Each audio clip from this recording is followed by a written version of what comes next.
Welcome everybody to the Solo to Entrepreneur Show. You are with me, your host Lorraine Chai. Today I have Rick Salmeron, an independent financial advisor based in Dallas. Now he has over 30 years of experience in the industry and is here today to give us some and share with us some of his knowledge in terms of the whole concept of being a financial advisor. So welcome, Rick. Thank you, Lorraine. My honor to be here. Now, tell us, I'm just curious, but why a financial advisor? Like, how did you come up about in terms of being one? Because I started my professional life in corporate America after graduating from college. It took me a short 4 years to learn this is not my life. I don't like it here. I don't like the cube life. It was the corporate ladder. Forget it. So at 25 years old, scratching my chin, wondering what can I do? I had an entrepreneurial spirit. I was not attached to anybody. I didn't have any children, no better environment to do something on my own. And I flirted with ideas back and forth. However, what I'll never forget, it was a visceral positive memory that I had when I was 8 years old. I was at the breakfast table on a Saturday morning having my breakfast. My mother approaches me and she places her hand on my left shoulder and she says, Rick, today is going to be a very special day for you. And I looked at her and said, why? She said, because, honey, we are going to go to a place called a savings and loan, and we're going to open up a savings account for you. I didn't really know what that meant, but I asked her, what does that mean? She said, see, if you let them keep your money, they will pay you money for keeping your money. As a young tot of 8 years old, I still didn't quite get it, but what was good for my mom was good enough for me. So I dropped my spoon and my Fruit Loops. We went into the car. We drove to the savings and loan. I emptied my pockets full of change, all this coins just spinning on the counter, $10 worth of weeks and weeks and weeks of allowance. My mother matched that with another $10. And I opened my first savings account at that age with 20 bucks. Now, the light bulb moment happened 90 days later. I got my first statement in the mail, Lorraine, and that $20 grew to $20.15. I couldn't believe it. All I had to do was just like leave it there and I can go on and carry about my life. Was it as simple as that? And the answer was yes. And from that point forward, I noticed this pattern of behavior. I was always a saver. I bought my first house at age 22. I invested in my first stock at age 18. That corporate America job, I maxed out on the company retirement plan first before I did anything. I just did that in autopilot. So when I left corporate America, this is how I got into the business. I remember that memory as a young child. And I said, you know what? This all comes natural to me. I'll bet there's a lot of people out there, however, that find this very hard to figure out. These were secrets to them that I could show them how to do it. And That's that's what one way, isn't it? yeah. Like for you, you were lucky with your mom, introducing that concept of savings and the interest Yeah. kind of thing. For Yeah. me, it started with the television, actually. The government in Malaysia was actually encouraging us to actually put money in the bank, as you said, and then the money grows per se. But that's not just the only way of growing, finances, isn't it? There's many different ways that you come Oh, across. yes, there's 1,000 different ways for sure. There's not one path. My ingredient list of my recipe is unique to me, like my thumbprint, and that's the same case with anyone else. What I've found in my 30-something career now, working with people, is most everyone has a similar point B in their life, what they want their life to look like. They want to retire at a certain age. They want to provide for the best schooling for their children. They would like to, in fact, retire sooner than what they think is possible, or leave a legacy behind to a charity or their family eventually. Many people have similar goals in mind, but everyone is starting from a different point A. And their path may resemble similar steps of other people, but everyone's path starts at their own unique point A point. And Which that's leads me to my next question in regards to when does someone actually consider into looking down the road of getting an advice from a financial advisor? many for many reasons, and most of them are life events. It could be I've added a family member in my household, such as getting married or a child, or I've lost a family member. It could be a death in the family. It could be a divorce. It could be some sudden moment that they realize their life circumstances are could be potentially far better or far worse unless they make the right decisions because some life event has occurred and they don't feel like they've got the bandwidth or the wherewithal or know-how to make sure they're making the right decisions. It's really an internal recognition of I need help. I need something's going on. I can notice inside my own personal dashboard that some warning signals are coming on, and I need to make sure that I'm doing things right and moving forward. Otherwise, I'm going to set my life and myself back many, many steps, and I want to avoid that. So it So, when it doesn't really matter in regards to how much money you have in the bank. It's more of the concept of how can I help it grow, isn't it? Yeah, yeah. And again, that's part of the point A. Everyone's got a different wealth size, so to speak, when they're starting, when they're pursuing that point B. And some people could be on the way already, right? They started long ago. And an example of, I would say, maybe a life event is they've been working with, say, an advisor for years and years and years, and they're noticing that as they are growing, as they're accelerating in their life, their advisor that they say knew from college, they're just not making it. They're not leveling up like I'm leveling up. And that creates a cause for concern that maybe I need to be upgrading to a newer, say, vehicle. I don't want to drive the Hyundai anymore with my financial advisor. I need to be leveling up to the Tesla or the Lexus or something of that nature because that's more where I'm going in the future. Okay, so in regards to what would be the difference between going to an independent financial advisor versus a financial advisor through the bank? Because banks do offer financial advisors, from my They do understanding. offer They do offer financial advisors and other institutions like that. I don't for each to his own. Some people have already an established relationship with a bank, and it's very convenient to work with the advisors there, and there's nothing necessarily wrong with that. However, from the independent side of the world, there's really no bias. There's no pressure to fulfill a sales quota. There's no resorting on the shelf to say, a series of proprietary products that may be more in the best interests of the financial institution than the client. I personally don't like to work with people that are in those shoes that might feel some exterior or outside pressures to be helping people create a path that may not be the best in their interests. It's more in the best of the institution's interests.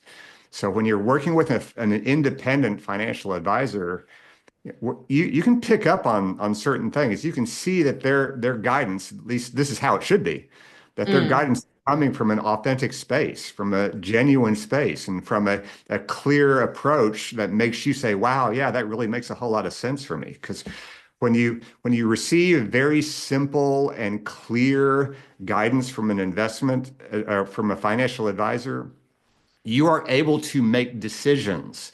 A confused mind does not make decisions. They do not take the next step forward. And when you don't take the next step forward, no progress is made. And that's not what we want to have happen.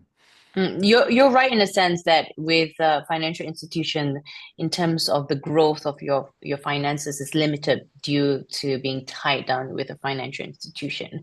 So in regards with you being independent, you've got all this vast connection and it's more of, I'm assuming it's more of for yourself is helping the client rather than how much can I put money into my pocket kind of thing, isn't it? Absolutely, yeah. The client's interests come first and foremost. I, whatever it takes within the regulations, those are my limits, is the regulations as it should be, as it should be. Outside of that, I want to know how can we get my client on the path to a better financial life because a better financial life Growing your wealth grows your life. Money by itself really doesn't do anything. We don't put it on the shelf and dust it off and just gaze at it and look at it. We put it in motion. That's what its purpose is. And putting it in motion means better health. It can mean better relationships. It can be in a better business.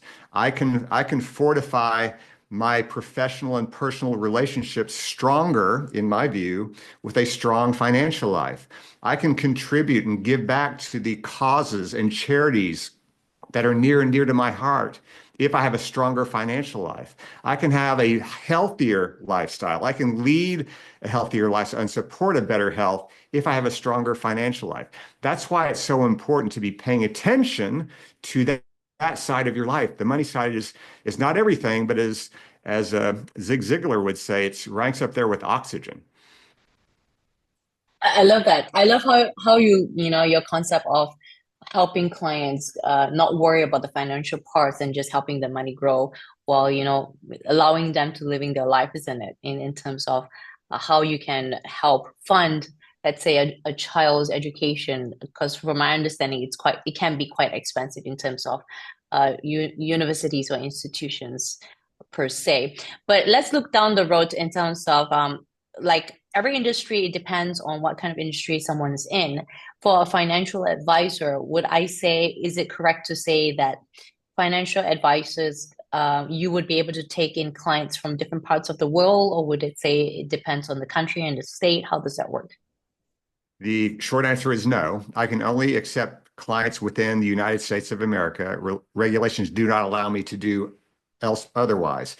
Even then, if those regulations were not there, if they could say, yes, I can work with someone from like Australia or something, I don't think I would want to do that because I want to stay on top of and be as much of a master as I can with the rules and regulations within my country.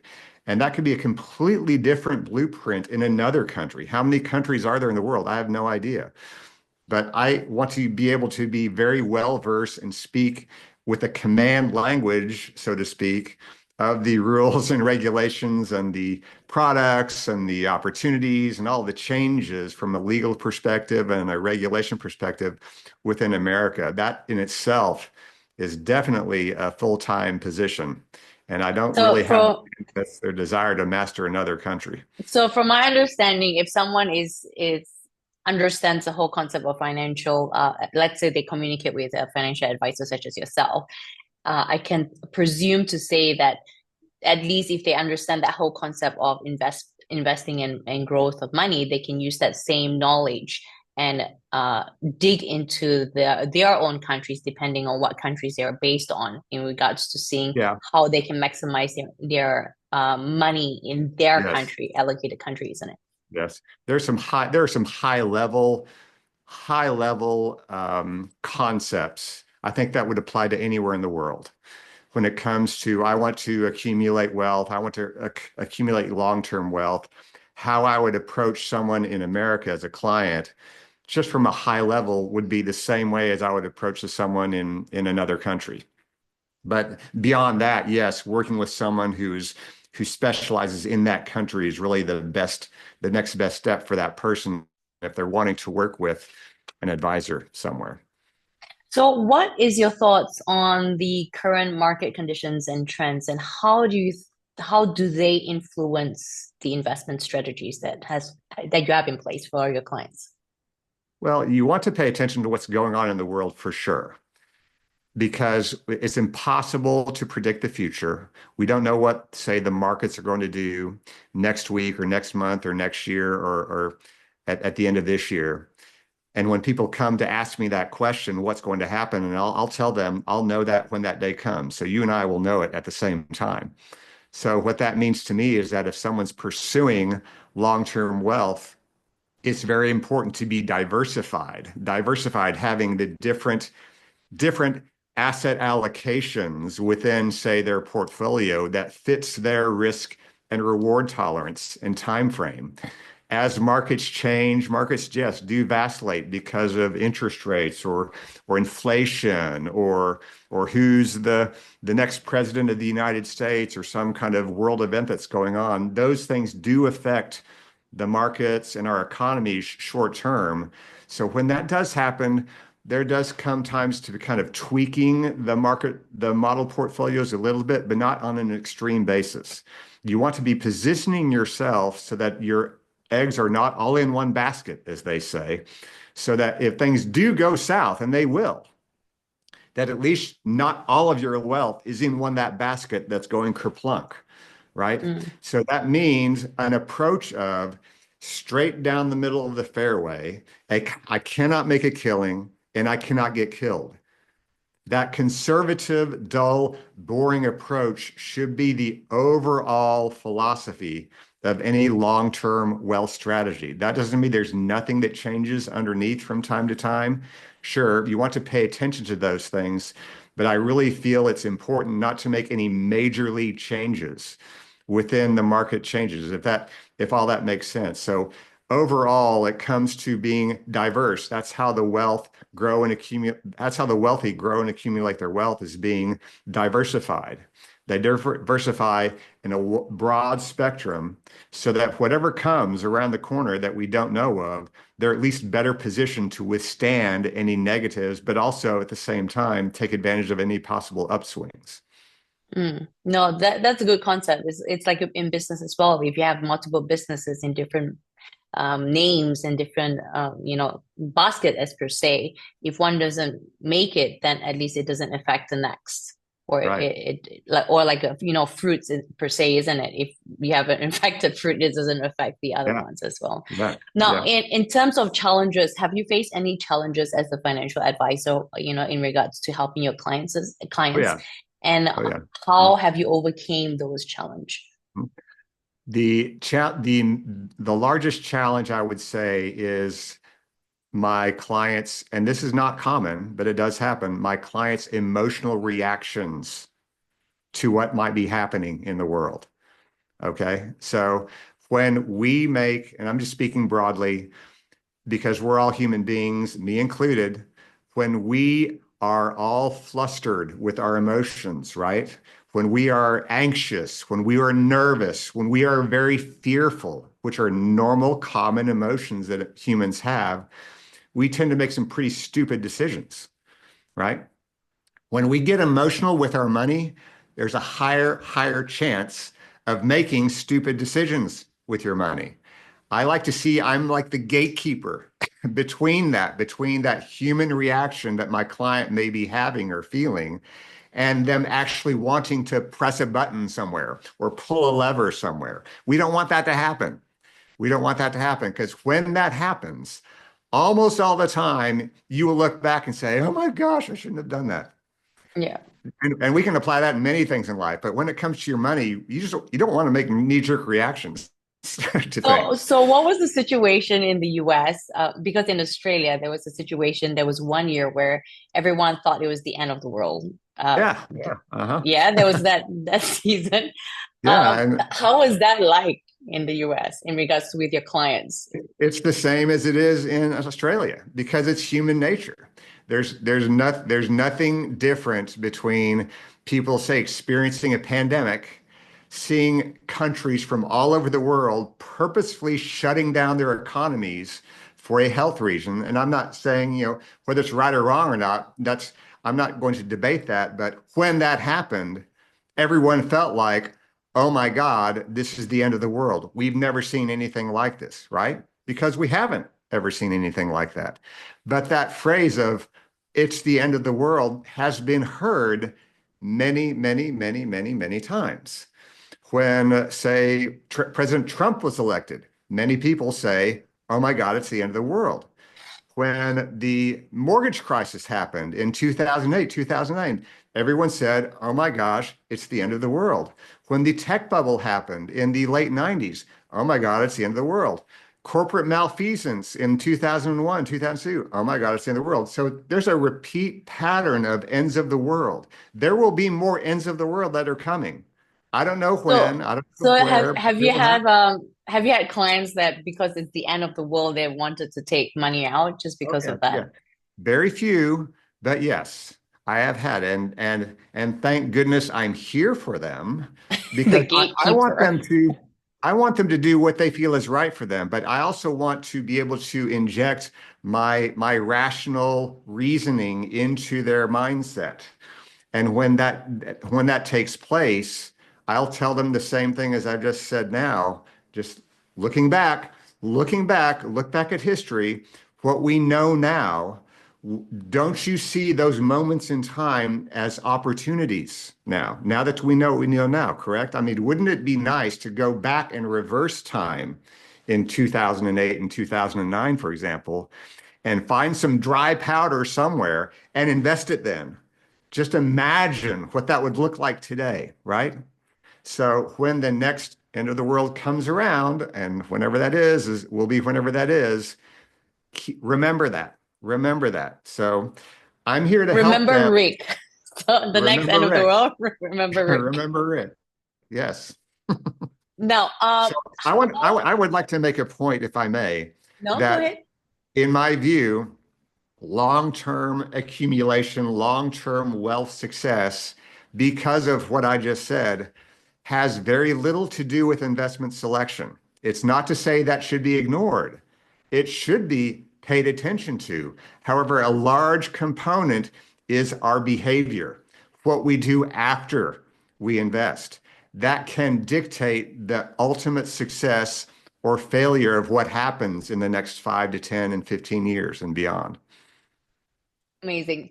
That's really good advice. Now, in for someone that wants to, look in terms of money growth, right? And they don't know when to start, they don't know how to start, and they're also in on the process of starting a business, let's say, because people think, okay, I need money for business rather than putting money aside for my money to grow. When like what's the minimum you would say or recommendation for you for prospects or for clients in regards to how much should they put aside or start putting aside? Well, that would depend on the person's situation where they're starting. Okay. So if someone is, I want to start a business, if that's what you're saying, if that's the situation, I would like to start a business one day. Of course, depends on what kind of business. Is there a lot of capital involved in that business? Some require a whole lot of money, some require very little, right?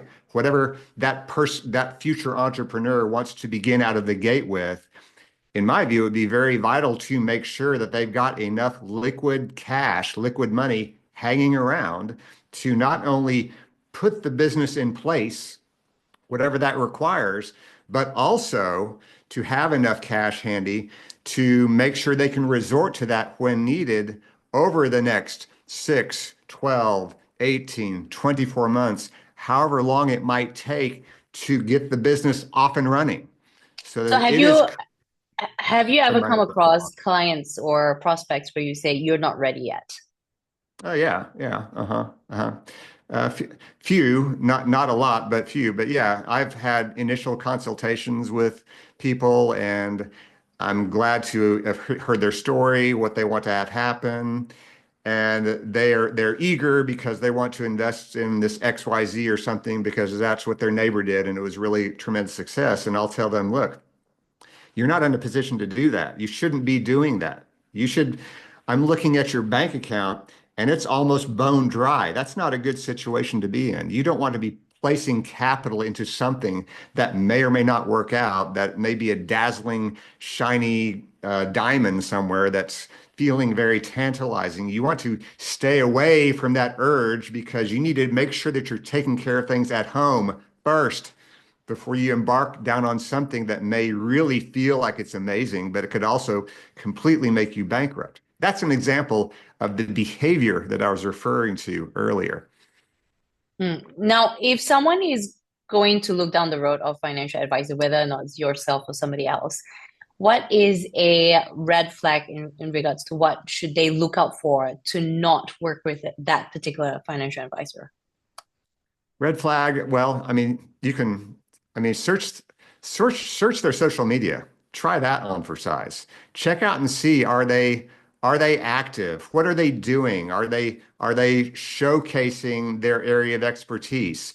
Are they how are they showing up in the world? Is it pushing a product?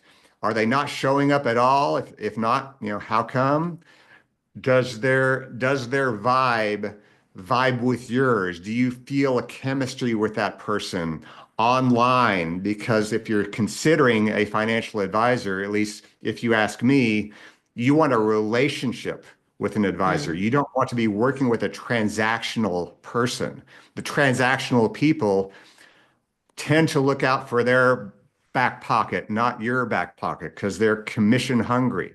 So you want to make sure that you're working with someone that comes across as seasoned, as experienced, who's authentic, who speaks the language that you can digest, and they're not talking about corporate mumbo jumbo that doesn't make any sense to 94% of the people of the population, right?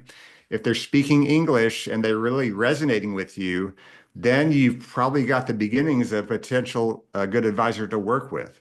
And how do you find that out? You see how they show up, on their social media, like you said, because that's how we connect with the world these days. oh, absolutely, absolutely. It's also making sure that the person is, trying to help you understand Yeah, the process, isn't it, for growth. Now, yeah, for sure. let's get out of that financial side of things. Like, what is your personal habits or routines that have helped you towards your success, or that you could share with us? Yeah, without a doubt, it's personal growth. I discovered I discovered really my personal growth life back in 2017. I used to think that personal growth was just listening to a Jim Rohn tape in the car. But when I first took my first weekend personal growth class in 2017, this major league light bulb just appeared. I discovered how I was showing up in the world, how that inner voice, my subconscious, which we all have, my inner voice, my subconscious was saying things like, I don't deserve this. I'm not worthy. I'm not good enough. Does this all sound familiar to you, right? I It's like wouldn't be on self-sabotaging. It's like trying to hold you self-sabotaging. back. I would suggest that everyone invest time and money in their self-esteem right away. People come to me and ask, Rick, what's the best investment this quarter, this year, or whatever? And I don't say it's this ABC fund or this XYZ stock. If you had to choose one thing, it would be your self-esteem because it's your self-esteem, your self-estimate, how you love yourself. Do you believe that you are your biggest fan? Because when you are, you show up in a manner that becomes extremely attractive. People with a very high self-esteem, they care about their future. They start to second guess the decisions that they make with their health, with their money, with the people that they hang out with. When you start to turn those questions of, am I worthy? Am I good enough? Do I add value? When you start to answer yes to those questions, watch your life turn around pretty fast. Maybe the results don't happen in a snap, but the trajectory of your life, as was mine, turn from this direction to that direction and just watch things begin to take off like a SpaceX rocket. Absolutely agree. No, I couldn't agree more than that. Like, you're completely correct in that sense, where I used to not be very happy with my life, but it's just that switch. The moment you change that switch, you flick that switch, it's like everything changes dramatically and, quicker than you can ever imagine, isn't it? Yeah, yeah, So agreed. what is a typical morning routine for you? What is a Uh, typical morning routine for Rick? Typical morning routine. I'm not sure if I have many. I don't live a 9 to 5 life at all. And I love that about my business. I can do this from anywhere and I can pretty much create my own calendar the way that I want. But I would say if there's such a thing as a normal day, I do spend initial time online to see what might be going on in the world. I will check out social media, not from the standpoint of because I want to watch cat videos and puppy videos and restaurant, where should I go to eat tonight? It's more of seeing what other advisors are saying on social media, seeing what other successful people might be doing or what are they commenting on and just getting some insight from other higher minds, so to speak, and making contacts and commenting and developing relationships with people that way. I found that to be an effective way. Also I'm a big health nut. I turned 60 years old last year. And health is my top value. Most all of my days are centered around health sometimes. That not to say that I'm a pure as white snow health person. I've got a lot of areas for improvement, but an exercise addict. I go to Bikram yoga classes almost every single day throughout the week. If I'm not doing that, I'm going on long walks. I'm listening to podcasts while I'm doing the long walks. But health is a big, big value of mine. So I'm conscious about what I eat and I'm conscious about what I do with my body. I don't drink alcohol at all. And I'm not casting judgment on anyone that does, but I stopped that years ago. So health is Age is just a big for number. me. You Family is look good for also big. 60. Like age is just a number and you look good for Thank 60. you. Thank you. People think I'm I 20. I'm like, appreciate that. gosh, just add 20 years on top of that. I think it's more of how we live our life, isn't it? It's I because agree. I the more agree. you appreciate life, the more you respect yourself and your body, the more you are more Yes. energetic in terms of living life. Yeah.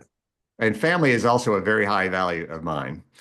And that's I'm speaking about blood as well as inner circle. But I Barbara and I spend a lot of quality time together. We have our independent hours throughout the day, and sometimes she'll go on a travel trip without me, and that's fine, and me likewise. But it's very important for us to spend quality time. That's her love language. And it's one of mine too, but spending quality time with her and also my kids and my other immediate family members and also professional and personal friends. That's of high priorities to me as often as I can. So how does Rick recharge? The Bikram yoga recharges me big time.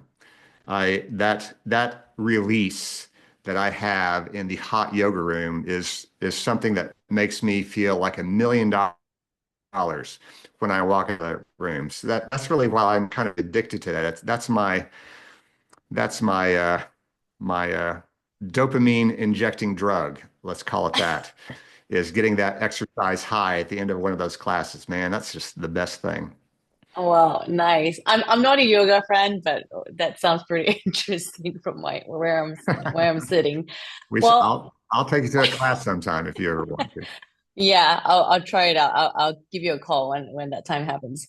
Now, for those of you that have any questions whatsoever, I would advise you to follow Rick on social media, be it Facebook or Instagram. Whether or not you're in the US or not, it's good to, gather as much knowledge as you can possibly can from any part of the world or anybody that you see out there that has full of knowledge out there. If you guys like this episode, please do like, subscribe, and share this episode out to your friends or colleagues if you have colleagues that may be interested in the whole realm of getting a good financial advisor to help your money grow. But otherwise, Rick, thank you for coming on for today and sharing us our knowledge, or your knowledge in terms of growing your money. My pleasure to give.